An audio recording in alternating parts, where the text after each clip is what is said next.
జై భీమ్. అక్క మాయావతి గారి నాయకత్వాన్ని బలపరుస్తూ మన భారతదేశంలో రాజకీయాలను ప్రభావితం చేసినటువంటి మహనీయులు మార్క్స్ కావచ్చు, డాక్టర్ బిఆర్ అంబేద్కర్ గారు కావచ్చు,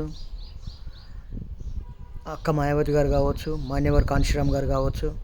వీళ్ళు రాజకీయాల్లో ఎంతో ప్రభావితం చేశారని చెప్పుకోవచ్చు. శ్రమ విలువల్ని కాకపోతే ఆర్థిక దోపిడీని, పెట్టుబడిదారు వ్యవస్థను, సామ్రాజ్యవాద భావనని, రాజకీయాల కార్యాచరణ గురించి, రాజ్యాధికారం రుచి చూపించడం గురించి, రాజ్యాధికారం ఏ విధంగా రావాలో, ఏ విధంగా అణచివేసేటటువంటి ప్రజాస్వామ్యంలో శత్రువులను భౌతికవాదాన్ని పూర్వపక్షం చేయడానికి, బలహీనపరచడానికి, పరువు తీయడానికి ఎల్లప్పుడూ సకల ప్రయత్నాలు చేసేటటువంటి కాంగ్రెస్ ప్రభుత్వం కానీ, బీజేపీ వాళ్ళు కానీ, వివిధ ప్రాంతీయ పార్టీలు, ఆధిపత్య కులాలకు చెందినటువంటి పార్టీలు, ఎన్నో పార్టీలు ప్రయత్నాలు చేస్తూనే వస్తూ ఉన్నారు ఈ 70 వసంతాల నుంచి.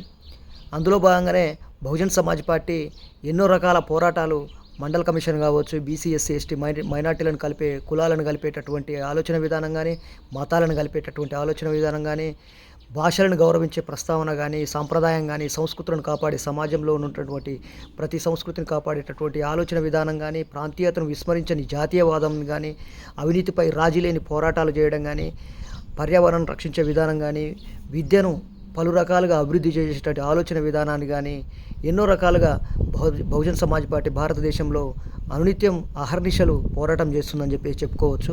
కాబట్టి ప్రతి ఒక్కరూ సంపన్న వర్గాల్లో ఉన్నటువంటి పేదలు కానీ, ప్రతి ఒక్కటి సంపన్న కులాలు బహుజన్ సమాజ్ పార్టీ వైపు చూసి, బహుజన్ సమాజ్ పార్టీని ఏ దిశలోనైనా అక్క మాయావతి గారిని ప్రధానమంత్రిని చేసి ఈ రాజ్యాధికారాన్ని, మన మూలవాసులని, మన దేశాన్ని మనం కాపాడవలసిందిగా మీకు మనవి చేసుకుంటా ఉన్నాను. జై భీమ్, జై భారత్, జై బీఎస్పీ.